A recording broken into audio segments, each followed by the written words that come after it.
Hola, ¿cómo están? Bueno, hoy voy a continuar con el tema de la rivalidad fraterna, porque este tema ha generado algunas inquietudes. Y hoy quisiera hablar sobre cómo manejarlo yo o de qué tengo que tomar conciencia, si soy yo el que tiene un fuerte sentimiento de rivalidad, ¿no? Lo primero que les quiero comentar es que muchísimas veces a mí me llegan niños con síntomas de ansiedad. Y yo siempre digo que los síntomas de ansiedad es el temor a que salgan los monstruos que tenemos adentro. Entonces, los monstruos que tenemos adentro a veces es aquello que tengo, que no me gusta de mí mismo, que me horroriza, es ponerme en contacto con mis aspectos sombríos. Entonces, algunos niños, por diferentes razones de lo que ya le hablé, del manejo de la dinámica familiar, tienen una fuerte rivalidad fraterna, pero les horroriza tener esos sentimientos, tener esa envidia o tener esos celos con ese hermano o esa rabia o ese deseo de a veces querer que se muera. Entonces hacen síntomas de ansiedad porque la expresión de esos sentimientos no está permitida. ¿Cuántas veces los niñitos dicen, odio a mi hermano, odio a mi hermana, quiero que se muera, es que no soporto? Y nos hablan, por ejemplo, quizás a veces no de forma muy abierta, pero en forma un poco sutil, con el lenguaje corporal, hacen cosas como manifestar su poder sobre el otro con una mirada, con un gesto, saben perfectamente cómo provocar. Les estoy diciendo esto y me vienen a la cabeza montones de hermanitos que he visto y a veces, paradójicamente, este tema es más fuerte en el hermano o la hermana que se porta mejor. O sea, el que le cuesta más manejar la frustración, el que le cuesta más controlar su impulso, ese se va a poner en evidencia rapidito. En cambio, el otro, que es más autocontrolado, que está más identificado con el niño o con la niña buena, le va a costar muchísimo más ponerse en evidencia. Y entonces la oscuridad se le sale de manera sutil, como yo digo que se nos sale a las mujeres cuando hacemos bullying, que somos bichas, ¿no? Entonces, tenemos que estar como muy atentos a eso, pero además, como este mensaje va dirigido también a los niños adolescentes, bueno, me voy a ver cuántas veces yo provoco a mi hermanita o a mi hermanito con una mirada, con un gesto, con un comentario, con una expresión corporal que le hace sentir que yo tengo algo que tú no tienes, o que mi mamá conmigo es una diferencia y contigo no, o que mi papá se derrite con algo mío de algo y contigo no. Entonces, tenemos que estar atentos como a muchas de estas cosas. Si yo soy el que manejo el poder o el que me siento superior al otro, bueno, tengo que revisar que posiblemente a mí me está dando mucho miedo tener esa característica por la cual mi hermano o mi hermana está siendo más regañado o no cumple el ideal de mi padre o de mi madre. Y eso es lo que hace que yo asuma una postura de poder. Si yo soy el que me siento rechazado, víctima o no aceptado, bueno, también tengo que ver que tengo ese sentimiento y que quizás me estoy identificando con la víctima. Por supuesto, hay un papel muy importante de los padres que ya le hablé, pero como estoy hablando más a los niños adolescentes, entonces me estoy identificando con esa víctima y si me identifico con la víctima, dejo al otro en el lugar del victimario.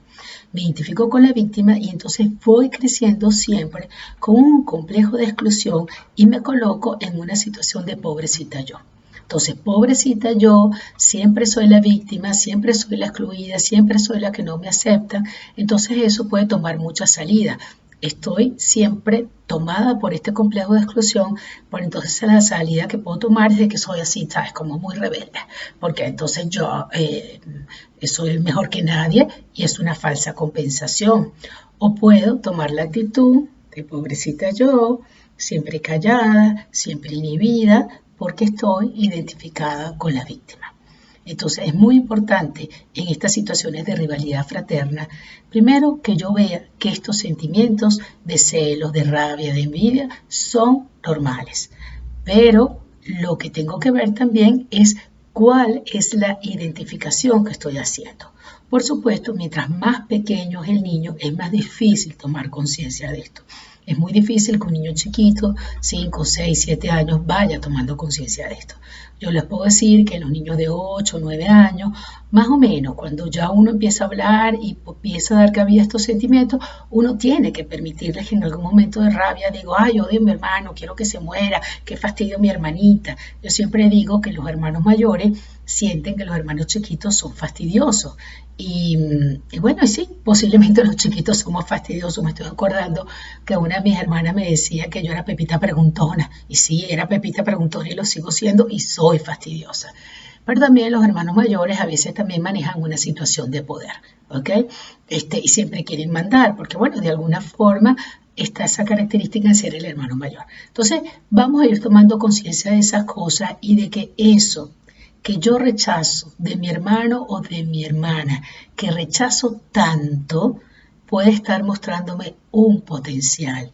Quiero decir, lo estoy viendo en el otro y no lo estoy viendo en mí, ¿verdad? Pero lo estoy viendo en el otro como algo que yo rechazo y que no me permito desarrollar, lo tengo en sombra. Entonces, tendría que ver qué pasara si yo tomo conciencia de ese aspecto, de cómo se me sale, o de cómo sería útil y beneficioso para mí que yo pudiera desarrollar un poquito de ese aspecto que yo rechazo, ¿ok? También tenemos que ver que eso que admiramos de los hermanos posiblemente es algo que yo siento que no tengo, pero que quiero tener. Pero si yo lo admiro es porque de alguna forma también lo tengo y lo tengo como potencial. Entonces, bueno, es como les expliqué que en esa dinámica el hermano es todo lo que yo quiero ser, pero que creo que no tengo, pero también todo lo que yo no quiero ser y me asusta mucho ser. Y entonces tenemos que ir tomando conciencia de esas cosas. A los hermanos siempre vamos a recurrir, por lo general, en momentos críticos, en momentos de duelo, en momentos de ansiedad, porque hay una complicidad y hay algo que se desarrolló y hay algo común que recurrimos a ellos en esos momentos. Cuando yo veo familias que las personas deciden dejarse de hablar, ¿ok? Por supuesto que hay familias donde puede haber gente muy psicopática por la cual yo me tengo que dejar de hablar y me tengo que proteger. Pero la gran mayoría de las veces uno ve dinámicas donde la gente se deja de hablar por una tontería. Y dejarse de hablar nunca es la solución. Siempre tenemos que hablar de eso que nos pasa, de eso que estoy sintiendo, porque cuando tú y yo, hermano, hablamos, nos podemos encontrar, podemos mirarnos uno al otro, podemos mirar esos aspectos comunes, podemos mirar esos aspectos sombríos. Eso lo estoy hablando si somos adultos. Si somos adolescentes, bueno, vamos a empezar a ver que en eso, en lo que yo me estoy identificando, cuando mi hermano o mi hermana me da mucha rabia, es porque o deseo mucho serlo, ¿ok? O me da un miedo terrible serlo. Entonces vamos a empezar a contactar con eso. Y si somos niños, vamos a permitirnos expresar esos sentimientos negativos, eso que me cansa. Por ejemplo, si tengo un hermano problemático, enfermo, en una situación difícil, a veces nos tocan algunos hermanitos en condiciones especiales, ¿ok? Vamos a permitirnos y vamos como padres a permitirle a nuestros hijos expresar el cansancio, el fastidio que posiblemente nosotros también sentimos a veces. ¿Ok?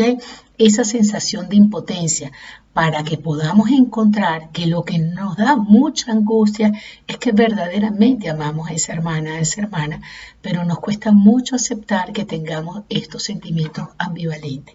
Y parte de lo que tenemos que aprender en la vida es tolerar la ambivalencia de sentimientos, tolerar la ambivalencia de situaciones, es decir, entonces tolerar la tensión de opuestos. Gracias.